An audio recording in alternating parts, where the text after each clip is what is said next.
خدا کو ظالم کہہ کے کفر اکٹھا کر رہے ہیں، کفر یا فکرے بولے جاتے ہیں، معاذ اللہ تعالیٰ ثم معاذ اللہ، ایسی باتیں کی جاتی ہیں جو شریعت اسلامیہ میں سخت سزا کی مستحق ہیں۔ صبر کرنا، حوصلہ کرنا، آنسوؤں سے رونا، اپنے دل کے اندر محبت رکھنا، لیکن کبھی بھی کسی موقع پر بھی اپنی زبان سے گلہ کرنا، شکوہ کرنا، شکایت کرنا، کسی بابت کوئی بات بھی کرنا، دوستو یہ شریعت اسلامیہ میں جائز نہیں۔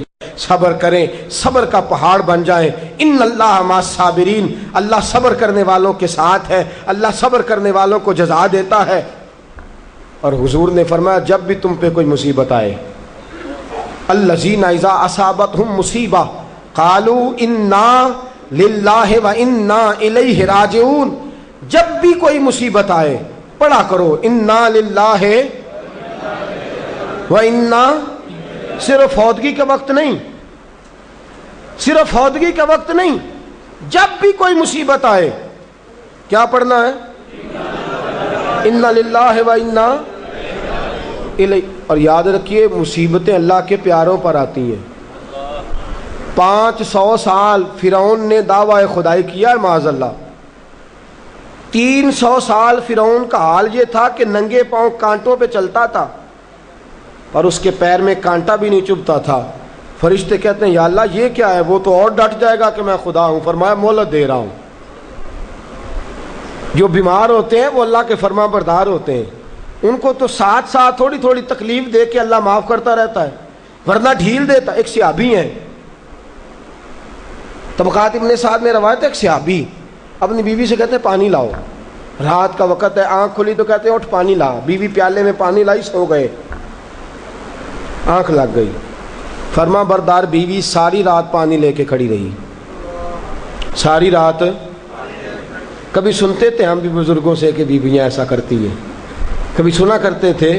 وہ شوہر بھی بڑے تقوی اور طہارت والے ہوتے تھے تو بیویاں بھی بڑی فرما بردار ہوتی تھی۔ ساری رات بیوی پانی کا پیالہ لے کے کھڑی ہے، صبح آنکھ کھلی تو اپنی بیوی سے کہنے لگے کیا بات ہے تیری، مانگ تو کیا مانگتی ہے، آج تو جیسے کہے گی میں ویسے کر دوں گا۔ ساری رات تو کھڑی رہی، بول جس طرح تو کہے گی۔ بیوی نے عجیب ہی بات کر دی، کہنے لگی آپ اس طرح کریں مجھے طلاق دے دیں۔ اب بات کر بیٹھے تھے کہ تو جیسے کہے گی، اور صحابہ سچاؤں لوگوں کی جماعت ہے، سچائیاں ان پہ ناز کرتی ہیں۔ تیرا وعدہ ہے کہ تو جیسے میں کہوں گا ویسے، جیسے میں کہوں گی تو کر دے گا، مجھے طلاق دے دے۔ شوہر بڑا پریشان ہوا، میں نے وعدہ کر لیا تھا جیسے تو کہے گی، اب تو کہتے ہیں طلاق دے دے، یہ کیسے ممکن ہے؟ اتنی فرما بردار بیوی، اتنی اچھی بیوی دوبارہ میسر آنا مجھے ناممکن نظر آتا ہے، میں کیسے طلاق دے دوں؟ وعدہ بھی ہے، بات بھی کر لی ہے، اب تیرا مطالبہ بھی ہے، کیا کروں؟ بڑے پریشان ہو گئے۔ جب کسی طور بھی بات ہے نا مشکل مرحلہ، بات مشکل ہے نا، جیسے تو کہے گا، کہے گی میں ویسے، بندہ دعویٰ وہ کرے جو اس سے ہو جائے گی بات، جو دعویٰ کر۔ اچھا کچھ دوست آ کے کہتے ہیں جی کوئی حکم، کہتے ہیں نا، تو اگر ان کو یہ حکم دے دیا جائے کہ چھت پہ کھڑے ہو جاؤ ساری رات نماز پڑھو تو کیسا؟ مشکل ہے نا۔ تو بندہ یہ کیوں نہ کہے کہ جناب آپ حکم کریں، اگر میری پہنچ میں ہوگا تو میں اس پہ عمل کروں گا۔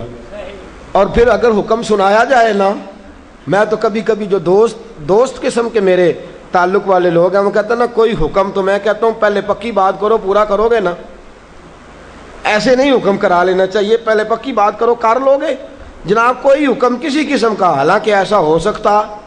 یہاں تو بندہ اچھا صحابی کہہ بیٹھے جیسے تو کہے گی کرنے لگی طلاق دے دیں۔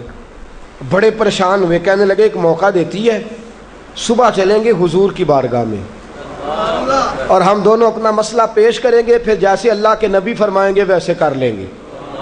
چلو ٹھیک ہے، اس پہ بات ختم ہوئی، سو گئے۔ صبح اٹھے، گھر ذرا دور تھا، دونوں میاں بیوی آ رہے ہیں مسجد نبوی کی طرف۔ رستے میں بیوی شوہر کو ٹھوکر لگی اور اتنا سخت گرے، ایک زخم پیر پہ، ایک ہاتھ پہ، ایک سر پہ، خون بہنے لگا۔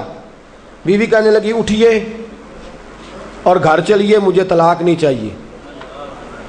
اٹھے گھر چلیں، میں آپ کی مرہم پٹی کرتی ہوں، گھر چلتے ہیں، مجھے نہیں طلاق چاہیے۔ کہنے لگے بھائی تیری عجیب منطق ہے، ساری رات میں سو نہیں سکا، پریشان رہا، صبح سے بھی آج پریشان رہا، میرا اتنا وقت بے چینی، پہلے طلاق چاہیے اب نہیں چاہیے، ماجرا کیا ہے؟ کہنے لگی اصل بات یہ ہے کہ میں نے اپنے رسول پاک صلی اللہ علیہ وسلم کی حدیث سنی، حضور نے فرمایا جس سے اللہ پیار کرتا ہے اسے مشکل میں ڈال دیتا ہے، اس پر کچھ مصیبتیں آ جاتی ہیں جس سے اللہ محبت کرتا ہے۔ تو میں جب سے تیرے گھر آئی تھی میں نے کوئی مصیبت نہیں دیکھی تھی، تو میں سمجھنے لگی تھی کہ اللہ تجھ سے پیار نہیں کرتا، لیکن آج تجھے چوٹ لگ گئی ہے، تجھ پر کچھ تھوڑی مشکل آئی ہے، تو مجھے سمجھ آئی ہے کہ نہیں اللہ تجھ سے پیار کرتا ہے، لہذا میں تجھ سے طلاق نہیں رہوں گی، تیرے گھر کے اندر ہی وقت گزاروں گی۔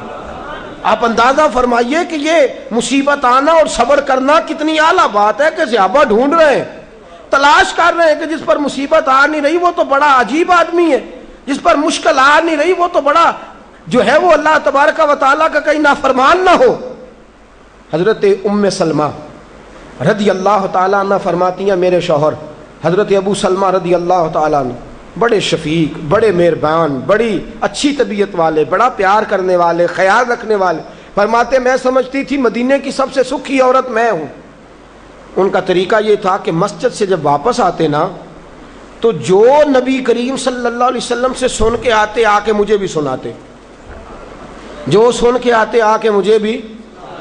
اچھا ترقی مل جائے اگر تو گھر جا کے ہم بتاتے ہیں کہ نہیں جی؟ ہاں ایک بات کئی دفعہ نہیں بتاتے، اگر تنخواہ بڑھ جائے تو اس میں کئی دفعہ کوتا